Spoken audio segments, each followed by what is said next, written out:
जय हिंद दोस्तों। हम लोग यूपीएसआई के लिए मूल विधि कंप्लीट कर रहे थे। तो आज मूल विधि में लगभग ये 10वीं या 12वीं चैप्टर है मूल विधि का। इससे पहले कई वीडियो हमने कंप्लीट किए हैं, तो चैनल की प्लेलिस्ट से जाकर के वो वीडियो देख लीजिएगा। इसका पीडीएफ भी आप लोगों को उपलब्ध हो जाएगा। सिर्फ आप अच्छे से इन चीज़ों को समझने का प्रयास करिएगा मेरे साथ में, कि क्लास को बिल्कुल बेसिक से लेकर के एडवांस लेवल तक का नोट्स आपको इसमें कंप्लीट मिलेगा। तो चलिए दोस्तों, क्लास को शुरू करते हैं। हम लोग देखते हैं। सबसे पहले हम लोग देख लेते हैं कि घरेलू हिंसा से महिला संरक्षण अधिनियम, ये टॉपिक है आज हमारा। तो इसी टॉपिक को हम लोग डिस्कस करेंगे। तो इसका नाम क्या है? घरेलू हिंसा से महिला संरक्षण अधिनियम, या फिर कभी कभी आपको लिखा मिल जाएगा डोमेस्टिक वायलेंस, या फिर आपको लिखा मिल जाएगा घरेलू हिंसा अधिनियम। ठीक है, तो ये इसके नाम है, तो आप इनको याद रखिएगा। अब पारित कब हुआ? तो पारित कब हुआ ये? तो 13 सितंबर 2005 को ये पारित होता है। देखो, बेसिक फैक्ट से भी क्वेश्चन आता है, तो बेसिक चीज़ें भी समझनी है। 13 सितंबर 2005 को पारित हुआ। इसको लागू कब किया गया? तो 26 अक्टूबर 2006 को इसको लागू कर दिया गया। तो लागू कब हुआ हमारा? तो 26 अक्टूबर 2006 को इसको लागू कर दिया गया था। इसकी प्रकृति कैसी है? तो प्रकृति का मतलब संविधान में इसको दर्जा कैसा दिया गया है? तो ये सांविधिक एक निकाय है। कैसा निकाय है? तो एक सांविधिक निकाय है। तो ये भी आप याद रखिएगा, सांविधिक निकाय है।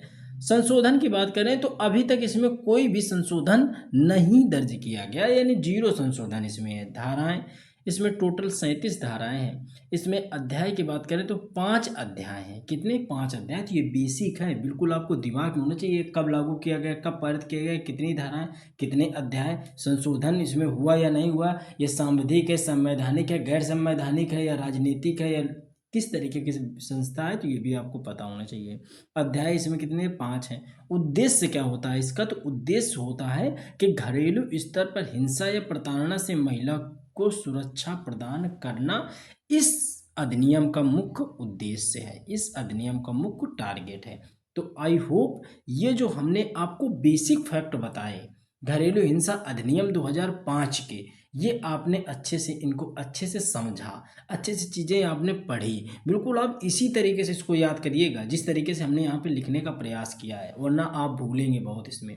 ठीक है, बिल्कुल बेसिक से एडवांस तक हम आपको इन चीज़ों को कवर कराते हैं। तो चलिए आगे हम लोग देखते हैं। ये तो आपने अच्छे से कंप्लीट कर लिया कि जो इन्फॉर्मेशन थी बेसिक वाली, वो आपने यहाँ पे अच्छे से कंप्लीट करी। तो भाग कितने हैं? तो भाग हैं इसके 5, धाराएं 37, संशोधन अभी तक नहीं हुआ, प्रकृति है सांविधिक, लागू हुआ 26 अक्टूबर 2006 को, पारित हुआ 13 सितंबर 2005 को, नाम है घरेलू हिंसा महिला संरक्षण अधिनियम। उद्देश्य है घरेलू स्तर पर हिंसा या प्रताड़ना से महिला को सुरक्षा प्रदान करना। चलिए अब हम लोग अगली स्लाइड देखते हैं। इस स्लाइड में हम लोग देखने वाले हैं कि कुल जो अध्याय हमारे दिए गए हैं, जो कुल हमारे अध्याय हैं, अध्याय कितने हैं? 5 हैं। अब इन 5 अध्यायों में आपको ये समझना है कि किस अध्याय में कितनी धाराओं को समाहित किया गया है, कितनी धाराओं के बारे में बताया गया है। तो ये चीज़ आपको समझनी पड़ेगी यहाँ पे।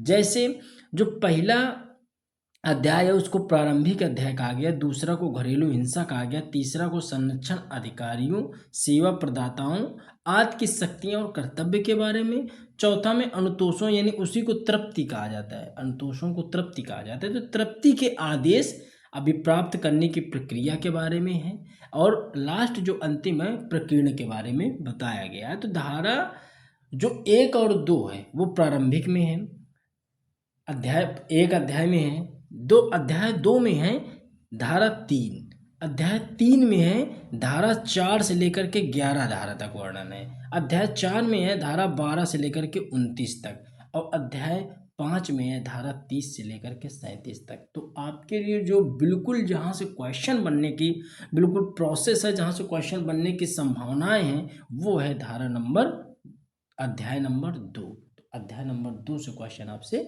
पूछा जा सकता है, इसको आप याद रखिएगा। तो अध्याय 2 घरेलू हिंसा से रिलेटेड, इसमें बात घरेलू हिंसा से संबंधित इसमें बातों को बताया गया है।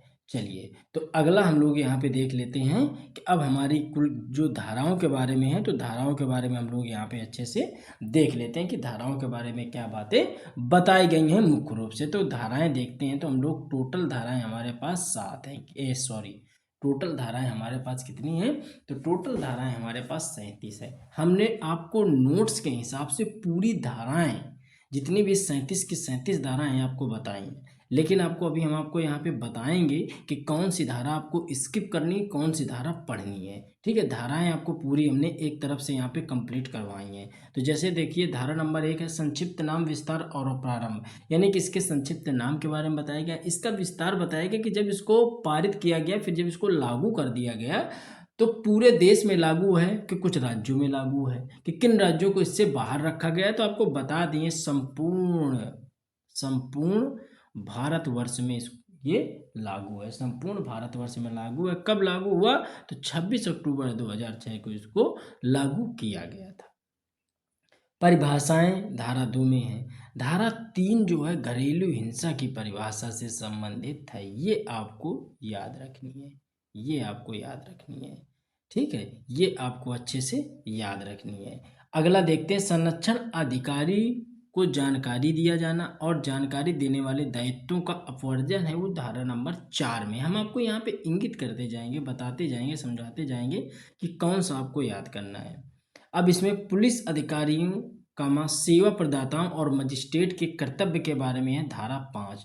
तो आपको धारा नंबर 5 भी और धारा नंबर 2 डायरेक्ट क्वेश्चन आया था ये कि घरेलू हिंसा की परिभाषा किसमें दी गई है। तो घरेलू हिंसा की जो परिभाषा है धारा नंबर 3 में बताई गई है। आश्रय गृहों के कर्तव्यों धारा नंबर 6 में, चिकित्सा सुविधाओं का कर्तव्य है जो धारा नंबर 7 में। तो इसमें आपको 3 धाराएं याद करनी है। तो कौन कौन सी 3 धाराएं हो गई? तो धारा नंबर 3 याद करनी है।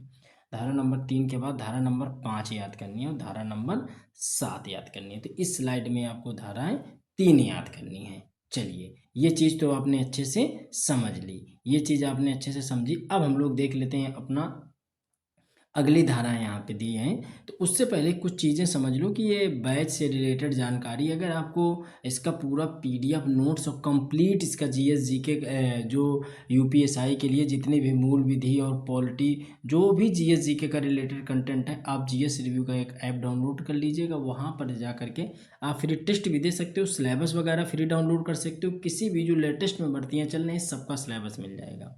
ठीक है, इसके बाद आप अगर ये बैच लेना चाहोगे तो आप बैच में क्लिक करोगे, अवर बैच में, तो वहाँ पे आपको ये डिटेल इसकी मिल जाएगी। पीडीएफ इसकी वहीं पे डाल दी जाती है। तो आप क्लास यहाँ से अच्छे से समझ लो, पीडीएफ आप वहाँ से डाउनलोड कर लीजिएगा। चलिए, तो अब हम लोग देख रहे थे, इसमें क्या देख रहे थे? तो हम लोग देख रहे थे कि धाराएं, तो धाराओं में हमें देखना है कि धारा नंबर 8 क्या बताती है। धारा नंबर 8, तो धारा नंबर 8 कहता है संरक्षण अधिकारियों की नियुक्तियां, जो इसको संरक्षित करते हैं अधिकारी, उनकी नियुक्तियां किस प्रोसेस से होंगी, किस तरीके से होंगी उनके। फिर उन्हीं अधिकारियों के कर्तव्य और कृत्यों के बारे में बताया गया है। ठीक है, तो धारा नंबर 8 और 9 एक साथ याद करिएगा। पहले तो अधिकारी नियुक्त किए जाएंगे, फिर उनके कर्तव्य और कृत्यों के बारे में बताइए कि आप कैसे कर्तव्य, आपके क्या कर्तव्य होंगे, आप कृत्य करेंगे कैसे करेंगे। तो धारा 8 और 9 दोनों एक साथ याद करिएगा। ठीक है, सेवा प्रदाता धारा नंबर 10 में है, सरकार के कर्तव्य धारा 11 में है और मजिस्ट्रेट का आवेदन वो धारा 12 में है। तो सरकार के जो कर्तव्य होंगे ये आपको याद रखना है, धारा नंबर 11। तो इसमें 8, 9 और 11। ठीक है, सूचना की तामील के बारे में 13 में है, परामर्श के बारे में 14 में है, कल्याण विशेषज्ञ की सहायता ये धारा नंबर 15 में उल्लेखित किया गया है। धारा नंबर 16 कार्यवाही का बंद कमरे में किया जाना, ये धारा नंबर 16। तो ये भी इम्पोर्टेंट है, ये भी आपसे एग्जाम में पूछता है। ठीक है, साक्षी यानी गृहस्थी में निवास करने का अधिकार, संरक्षण आदेश, निवास आदेश या धनी अनुतोष। तो इसमें आपको 4 धाराएं याद करनी है। ये सब हम क्यों बताते हैं आपको, ये इसलिए बता रहे हैं, पेपर का एनालिसिस हमने आपको करवा करके डाला था। हमने एक पीडीएफ आपको एक वो भी प्रोवाइड कराई थी जिसमें पीवाईक्यू यानी जीएस के पिछले जो जितने भी पेपर हुए हैं 15 सालों के, उनमें हमने बताया था। तो उनमें ये क्वेश्चन भी आपको देखने को मिले थे। उसी से हम चीज़ें आपको बताते हैं कि कौन कौन सी धाराएं किस किस टॉपिक में इंपॉर्टेंट है। उतना ही आपको यहाँ पे रटने की ज़रूरत है, बाकी आप इतना ज़्यादा कंटेंट है कि आप रट नहीं पाओगे। तो निश्चिंत होकर के पढ़ो। वैसे भी आप सभी जानते हो कि इसमें पॉलिटी के 15 से 16 क्वेश्चन और मूल विधि के 7 से 8 क्वेश्चन आपके सामने होंगे। ठीक है, मूल विधि के 7 से 8 क्वेश्चन आपके सामने होंगे। 40 नंबर जीएस जीके के 40 नंबर में लगभग 22 से 23 नंबर की ये हो जाती है और 20 नंबर 18 नंबर की लगभग वो हो जाती है पूरी जीएस। ठीक है, तो इसको आप बिल्कुल अच्छे से आपको तैयार करना है। चलिए अब हम लोग देख लेते हैं। उससे पहले आपको थोड़ा सा बैच के बारे में जानकारी दे दें। तो ये पूरा बैच है, तो आप अगर बैच लेना चाहो तो देख लो, इतने बुकलेटें आपको मिलेंगी। ठीक है, बैच की डिटेल हमने बता दिया, ऐप में आपको मिल जाएगी, नीचे टेलीग्राम का लिंक दिया है तो वहाँ से भी आप इसको देख लीजिएगा, डाउनलोड कर लीजिएगा। ठीक है, टेलीग्राम पे जैसे आप क्लिक करेंगे तो आप नीचे लिंक लगा है, कमेंट में भी लगा देंगे और डिस्क्रिप्शन में भी लगा है, तो वहाँ से आप टेलीग्राम में जंप कर जाएंगे। टेलीग्राम में डिटेल इसकी पूरी है। ठीक है, तो ये किताबें आपको 15 साल के सॉल्व पेपर, सामान्य, देन यूपी स्पेशल। ठीक है, और ये बुकलेट यूपी कांस्टेबल के लिए है, बाकी आपको मूल विधि और संविधान के मिल जाएगी। तो आप जा करके बैच ज्वाइन कर लीजिएगा, अगर आपको लगता है तो आप बैच ज्वाइन कर सकते हैं। ठीक है, पूरा आपको पीडीएफ फॉर्म में कंटेंट मिल जाएगा, आपको इसके अलावा कहीं से पढ़ने की ज़रूरत नहीं पड़ेगी। चलिए अगला हम लोग देख लेते हैं, देखते हैं एक धारा नंबर 21। तो धारा नंबर 21 क्या कहता है? धारा नंबर जो 21 है कहता है अभिरक्षा आदेश के बारे में, धारा 22 प्रतिकर आदेश के बारे में, धारा 23 अंतरिम और एक पक्षी आदेश की शक्ति के बारे में बताता है। धारा 30 ये इम्पोर्टेंट है। धारा 24 न्यायालय द्वारा आदेश की प्रतियों का निःशुल्क दिया जाना। धारा 24 ये भी इम्पोर्टेंट है, ये भी इम्पोर्टेंट है। ठीक है, अगला देखो, आप कोई भी केस अगर थाने में दर्ज कराने जाते हो तो आप अगर कोई अपने एफआईआर या किसी कॉपी की प्रति मांगते हो तो वो आपको ऐसा नहीं, उसका शुल्क अलग से लेते हैं, वो आपको फ्री ऑफ कॉस्ट देते हैं। तो वही यहाँ पे बात लिखी गई है। धारा 25 कहती है आदेशों की अवधि उनमें उनमें परिवर्तन के बारे में। धारा 26 अनुवादों और विधिक कार्यवाही में अंतोष के बारे में, धारा 26 है। 27 अधिकारिता के बारे में, 28 प्रोसेस के बारे में, 29 अपील के बारे में, 30 है संरक्षण अधिकारियों और सेवा प्रदाताओं का लोक सेवक होने के बारे में।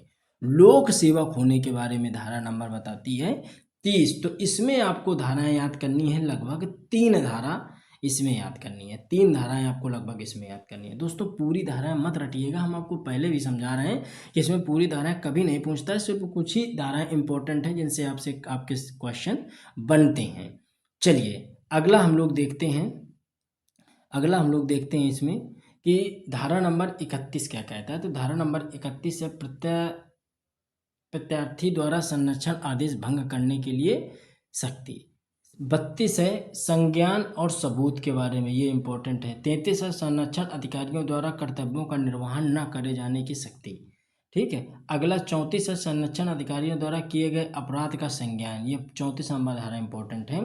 35 है भावना पूर्वक की गई कार्यवाही के लिए संरक्षण। 36 है अधिनियम का अन्य किसी विधि के अल्पीकरण में न होना। 37 है केंद्र सरकार का नियम बनाने की शक्ति, ये इम्पोर्टेंट है। तो इसमें ये धारा और ये धारा, 3 धाराएं आपको पढ़नी है। कितनी? 3 धाराएं आपको पढ़नी है। दोस्तों आपको बता रहे हैं जिस तरीके से आपको कंटेंट उपलब्ध कराना है, बिल्कुल आप उसी हिसाब से आप कंटेंट को रीड करिएगा, उसी हिसाब से कंटेंट पढ़िएगा। हमने आपको बताया बेसिक, यहाँ पे फन चीज़ें बताई, बिल्कुल बेसिक चीज़ें बताई। इसके बाद हमने आपको बताया कुल कितने धाराएं थी, वो आपको पूरी धाराएं करवाई। कितने अध्याय थे, वो भी अध्याय कराए। जितनी धारा इंपॉर्टेंट हैं, जितनी धारा एग्जाम के में आ सकती हैं, जितनी धाराओं से परीक्षा में क्वेश्चन पूछा गया है, उन धाराओं को वैसे ही आपको रटना है जिस तरीके से हमने आपको यहाँ पे बताने का प्रयास किया है। पीडीएफ के लिए आपको बार बार कह रहे हैं कि आप टेलीग्राम डिस्क्रिप्शन में लिंक लगाए, कमेंट में भी लगा देंगे, तो आप वहाँ से जा करके आप टेलीग्राम में ज्वाइन करिएगा, या तो आप हमारा direct GS review app download करिएगा। जीएस रिव्यू जब ऐप डाउनलोड करेंगे तो वहाँ पर जा करके आपको इससे बैच के रिलेटेड जानकारी, पीडीएफ की रिलेटेड जानकारी आपको मिल जाएगी, तो वहाँ से आप पीडीएफ डाउनलोड कर पाएंगे। दोस्तों चैनल को सब्सक्राइब करके ज़रूर रखिएगा और बेल आइकन को प्रेस करिएगा, जिससे आपको जितने वीडियो बनाए उनका नोटिफिकेशन समय पे मिलता रहे। तो चलिए दोस्तों, वीडियो अच्छा लगा तो वीडियो को ज़्यादा से ज़्यादा लोगों तक शेयर करिए। मिलते हैं अपने अगले वीडियो में, तब तक जय हिंद, जय भारत।